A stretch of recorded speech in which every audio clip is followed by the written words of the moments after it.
இந்த மாதிரி ஒரு ட்ரான்சிஷனை எப்படி ஒரு டெக்ஸ்ட் லேயரும் ஒரு ஷேப் லேயரை வச்சு கிரியேட் பண்ணலாம்னு பார்க்கலாம். Welcome to day 68 of after effects tips and tricks. நான் ஆல்ரெடி டெக்ஸ்ட்டு டைப் பண்ணிவிட்டு அதுக்கு பொசிஷன் மட்டும் செட் பண்ணி வச்சுருக்கேன். இப்போ நம்ம அதில் வந்து ஆல்பா ஷேப் லேயரை எனேபிள் பண்ண போகிறோம். அது எப்படி பண்ணலான்னு தான் பார்க்க போகிறோம். First separate shape layer create பண்ணிக்கோங்க. அது அந்த டெக்ஸ்ட்டுக்கு மேலே ஹைட் பண்ணுற மாதிரி. டெக்ஸ்ட்டுக்கு டாப் லேயரில் இருக்கணும் கரெக்டாக. கோல்டு பெல் அந்த லேயருக்கு அப்பர் லேயரில் இந்த ஷேப் லேயர் இருக்கணும். இப்போ டெக்ஸ்ட் லேயரில் போயிட்டு நோ ட்ராக்கில் தான் உங்களோட இதில் இருக்கும். அதை போய் நீங்கள் ஆல்பாக்கு சேஞ்ச் பண்ணிக்கணும். ஆல்பா சேஞ்ச் பண்ணோடனே ஷேப் லேயர் ஹைட் ஆகி டெக்ஸ்ட் லேயர் மட்டும் எனேபிள் ஆகும். இப்போ பார்த்தீங்கன்னா நம்ம ஆல்ரெடி பொசிஷன் பண்ணியிருக்கனால அந்த ஷேப் லேயர் அந்த இடத்துல ஹைட் ஆகி பொசிஷன் இதாகும். நெக்ஸ்ட்டு நம்ம நெக்ஸ்ட் ஷேப் கிரியேட் பண்ண போகிறோம்.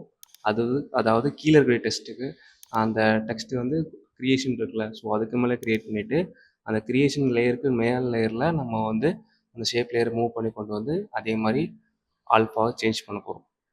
நம்ம ஆல்ரெடி பொசிஷன் எல்லாம் கீ ஃப்ரேம் செட் பண்ணி வச்சுட்டோம் பொசிஷன். ஸோ அதை சேஞ்ச் பண்ணாலே அப்ளை ஆகிரும். ஆஃப்டர் எஃபெக்ட் 2023 அபோவ் வெர்ஷனில் யூஸ் பண்ணுறீங்கன்னா உங்களுக்கு ஆல்ஃபாபெட், லூமாமெத் இந்த மாதிரி தான் ஆப்ஷனில் இருக்கும். ஸோ அதை பார்த்து சூஸ் பண்ணிக்கோங்க.